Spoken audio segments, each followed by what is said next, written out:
Thank you so much for staying with us on EdTech Monday as we have this conversation on access to digital resources for learners and how that can be accelerated during this COVID-19 pandemic. Our panelists have been doing a great job at breaking down for us this seemingly complex subject. But now I want to start with Daniel. When we ended, Alan was talking to us about a private sector effort working with government to put handsets in the hands of young learners and making sure that those young learners do not get left behind by the disparities that could be created. You work with the private sector and you run a very good model called The Lesson. Do you think that this could be a solution? Do you think that it's a solution? And if it's a solution, how can it be executed? Yes, actually, I believe it's a very good point he raised. It is possible if there's actually collaboration between the private sector and also the various government bodies. For example, I think last year we received some money from overseas to support us with education during the pandemic. If I read according to the news, it was about $800,000, which maybe is maybe over $2 billion to support. But what instead was done, that money was used to print packs that were given to children across this country. Now, in my particular neighborhood, none of us received those packs, and many of the people I know never received those packs. But now, if there was some, I believe that kind of funding was an opportunity to introduce now IT into this mix. Now, how do you collaborate now? Check with this ministry. What do you have in place? Then, but we have to accept that things have changed. You know, we need to adapt with these times. Maybe the problem we have, or the situation we have, is we think this is a temporary situation, so we're just trying to hold on just a bit, and we go back to the old ways. But the sooner we adapt our mindsets, believe me, I believe we shall make greater strides. Like the ideas are being mentioned, like how do we get gadgets to a grassroots level. I believe with some of this funding, it can actually just, through collaboration, be diverted to the right channels. Moses, do you think that this is a policy alternative that we should undertake, providing learners with handsets at their hands and their disposal so that they can improve their learning of digital resources? Is this something that you'd recommend? Yes, it is viable. Even right now, as we speak, government through National Curriculum Development Center in the new curriculum, it is a recommendation that a learner should come to school with a handset. It is just an issue of mindset change. When these learners are given clear instructions, they are empowered to know that a handset is a library. It is the key to life. You see, they are able to use these handsets to ensure that learning takes place. So what causes the problem is that they misuse them simply because what is, like right now on their handsets, what is there? You find most of them are having music, they're having videos which are not related to academic. But when a learner is at school, knowing that he is for 2 years, for example, A-level, 2 years, and the handset has the whole biology syllabus, it has the practical lessons, it has all this, one can be able to do a lot. And let me tell you something about these handsets. If in a handset there is a memory card of, say, 128 GB, because they are there on the market, you can have all offline resources being in the handset. And that is a school on its own. A learner can be able to learn. So the role of a school, the role of a teacher is simply to inspire, to ensure that a learner makes use of this handset, because that is the whole library. I also want to add that as the KAWA, we are adding value by creating content which is to run offline.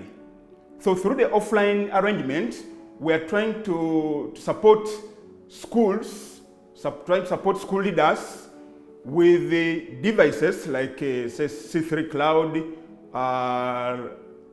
Raspberry devices, which can take off the whole platform, a whole learning management system platform, offline.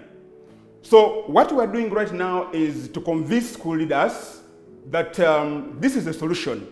I know Airtel has played a role, but it is very difficult for somebody to watch, say, 10 videos, because now content comes in both video, and most people really go in for video. And what we're trying to encourage, for example, you see as teachers, there are some of the things we teach. You teach even what you have never seen. Take an example of a geography teacher. You teach about New York. You have never been to New York. But now technology has brought an opportunity that there is a video. You can be able to share video with the learners, either through WhatsApp, either through whichever media. But the cheapest is to ensure that content is curated. It is collected, it is downloaded, packaged properly through a learning management system, and such is delivered because every school knows where the learners are. And we are talking about the disparities. Which disparity really? Every place, every parent has a phone at home. And every school knows that there are my learners in such and such a place. So it's just a matter of the school taking leadership, a school leader taking leadership, talking to the parents that you can put content on such a phone and make sure that you use it to empower a learner. Thank you so much. I want Alan to have sort of a last word on this. Alan, I want to ask you a very critical question. If it were possible to get handsets to learners, are there concessions that the telecom companies are willing to make to zero rate this content so that people can access it without having to pay through the nose for data charges? Do you have options to zero rate it? Is it something that you'd consider? Yeah, just before I answer that question, I just want to just go back just a little bit to what Moses had said, just to expound on it a little bit, just to expand the possibilities, right? So today, I mean, he mentioned about, you know, the handsets that have got capacity of storing 128 GB on the phone. Yes, those capacities are there, but a lot of those handsets are smart and they're very expensive. Right now, when you look at the kind of economy that we are, a lot of the people may not be able to afford handsets that actually have that amount of capacity storage on their phones. There are options, okay? Players like Airtel have data centers today that are available for hosting of servers where content can be stored on a cache, all right? So that it's easily accessible with very fast speeds because of the latency being low because the servers are hosted locally. And then that means that, you know, anybody with any smart device, regardless of storage, at any time at a click of a button can actually access this data. But coming back to your question today, do we have options for zero rating? So the way zero rating works, you know, it's, let's assume I have access to a zero rated service. Let's call it like what we know today is toll-free voice. If I'm calling a utility company, there's a toll-free line, right? I call and I do not get charged. However, the utility company does pick up that particular bill at a very subsidized rate on behalf of the person making the toll-free call. At Airtel, we have this kind of product for the internet, okay? Where, and this has enabled some of our partners, right? Some universities, some secondary schools. Today we've got a few private primary schools that have actually started the school curriculum on a zero reverse build model where the student or the pupil doesn't have to have data on their line, okay? And the way it works, you know, is the school basically gets into an agreement with Airtel. We provide them with a particular plan. We get all the numbers of all the students. We whitelist the websites or domains or URLs that are required for learning, all right? And then pass on the bill to the school at a very discounted rate. That is today available, and it's something, I mean, from a thought process would be very powerful if we did this with the Ministry of Education. All right, we're living in a digital era. I mean, a lot of our children, I think, are going to be a lot more tech savvy than ourselves. All right, all we need to do is empower them. Thank you so much, Alan. And I now want to bring Daniel, who will give us the final word on this.